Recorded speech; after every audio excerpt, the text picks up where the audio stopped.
Olá pessoal, tudo bem? Realizando mais um vídeo sobre temas importantes para fins de concurso público do exame da OAB, hoje eu resolvi falar sobre um entendimento sumular do nosso STJ, que diz respeito à súmula 630, que fala sobre os aspectos do crime de tráfico ilícito de entorpecente. E o que dispõe essa súmula? Dispõe que a incidência da atenuante da confissão espontânea no crime de tráfico ilícito de entorpecentes exige o reconhecimento da traficância pelo acusado, não bastando a mera admissão da posse ou propriedade para uso próprio. E o que quer dizer essa súmula?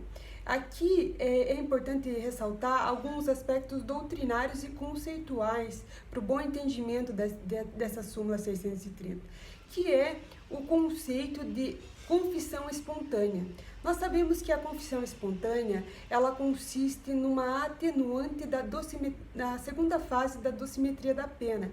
Ela está disposta no nosso artigo 65, inciso 3, a linha D do Código Penal, como um elemento genérico, uma atenuante genérica, que vai incidir na segunda fase da dosimetria da pena, na sentença penal condenatória.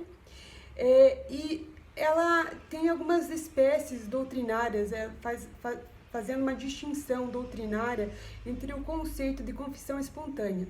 Existe a confissão espontânea parcial, que é quando o acusado, o réu, ele admite que cometeu a prática delituosa, mas cometeu somente parte da prática delituosa, ou seja, suponhamos que o réu ele esteja sendo acusado e processado pela prática de um furto qualificado por rompimento de obstáculo.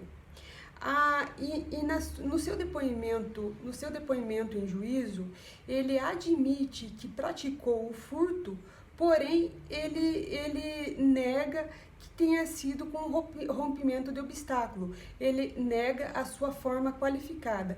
Então, ele admitiu a prática do furto e negou a qualificadora.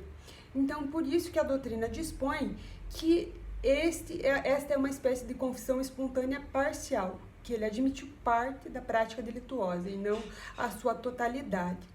Também existe a confissão espontânea qualificada, quando o réu ou o acusado ele admite a prática delituosa, mas não como está disposta na denúncia, na peça acusatória.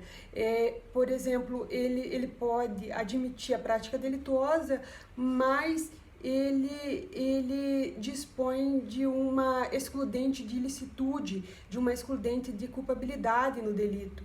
Um exemplo disso é quando o réu, por exemplo, ele admite o homicídio, porém ele afirma que cometeu o homicídio em legítima defesa. Nós sabemos que a legítima defesa é uma excludente de ilicitude ou de antijuricidade disposta no nosso artigo 23 e 25 do Código Penal.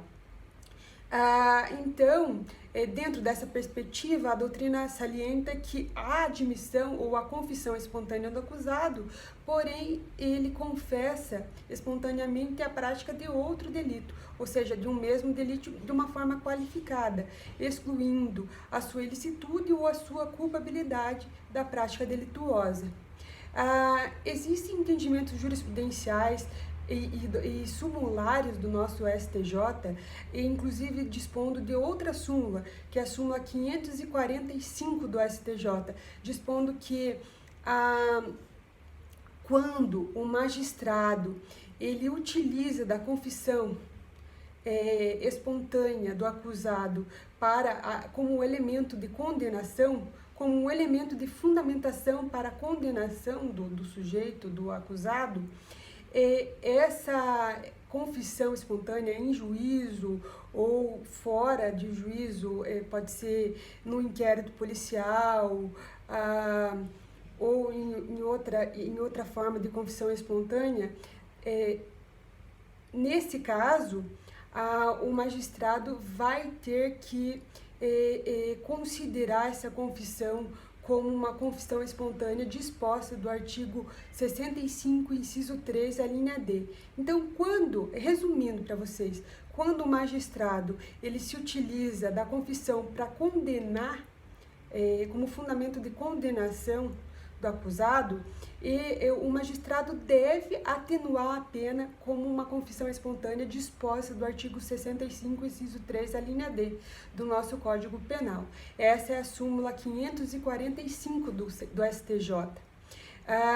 Dentro dessa perspectiva, a doutrina salienta e até o próprio Superior Tribunal de Justiça dispõe que, em alguns julgados, que tanto a confissão espontânea propriamente dita, quanto a confissão espontânea parcial e quanto a confissão espontânea qualificada, nessas espécies conceituais doutrinárias, elas devem sim atenuar a pena dentro de uma determinada sentença penal condenatória.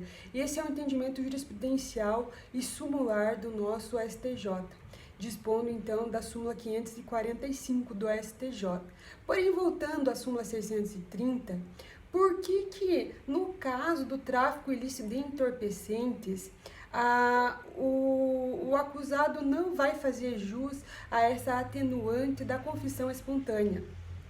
Porque nesse caso, ele não vai estar admitindo que ele traficou, que ele cometeu o delito de tráfico ilícito de entorpecentes disposto no artigo 33 da nossa lei 11.343 de 2006, que é a lei de tráfico ilícito de entorpecentes.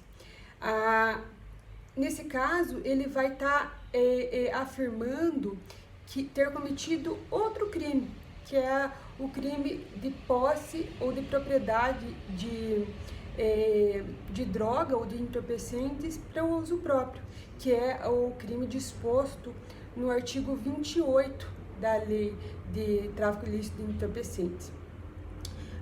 Nós sabemos que tem um entendimento jurisprudencial do nosso STF atual, um entendimento atualíssimo, aliás, que dispõe que esse artigo 28, que é a posse para uso próprio, ela corresponde a um delito, a um crime, porém de uma forma despenalizada, ou seja, não existe uma pena no sistema retributivo e ressocializador, tão somente um aspecto despenalizador do crime de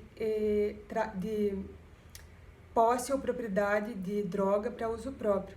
Então, nesse caso da súmula 630, ele vai estar se atribuindo, ele vai estar afirmando a prática de um outro crime que não o crime de tráfico ilícito de entorpecentes. Então, é por isso que não se pode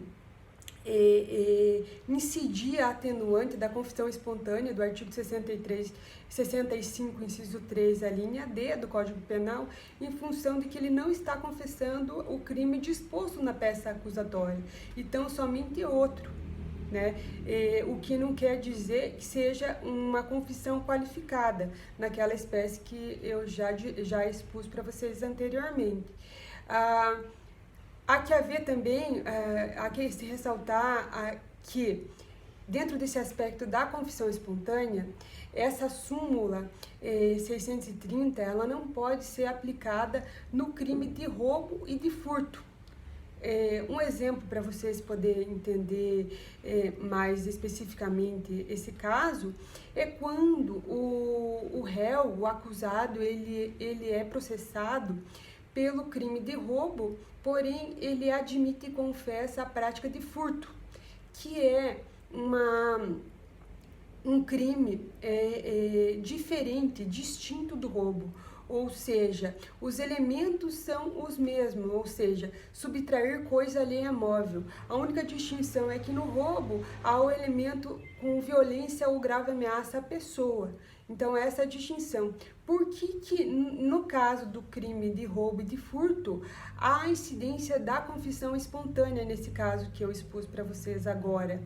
Porque o crime de roubo, ele é um crime complexo, que é um crime contra o patrimônio, ou seja, pela subtração da coisa alheia móvel, e também um crime contra a pessoa, pela violência ou grave ameaça à pessoa. Então, por isso, pela complexidade desse crime, é que vai incidir a confissão espontânea nesse caso. Por quê? Porque o acusado, ele admitiu, ele confessou espontaneamente a subtração da coisa alheia móvel, que é um dos elementos ensejadores do crime de roubo. Então, nesse caso, é distinto do crime de tráfico ilícito de entorpecentes da súmula 630, em que não há a incidência da confissão espontânea se o acusado, se o réu, ele não admite e reconhece a traficância e tão só a mera admissão da posse ou propriedade para uso próprio, porque é outro crime distinto do crime de tráfico,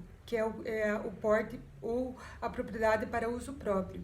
Então, há essa distinção conceitual e doutrinária. E há também entendimentos jurisprudenciais do nosso STJ que foram reiterados nesse aspecto, e é por isso que houve, então, a necessidade dessa súmula 630 para uma maior segurança jurídica dos nossos tribunais. Então é o aspecto sumular, doutrinário e conceitual que eu gostaria de colocar para vocês. Até a próxima, pessoal. Até mais.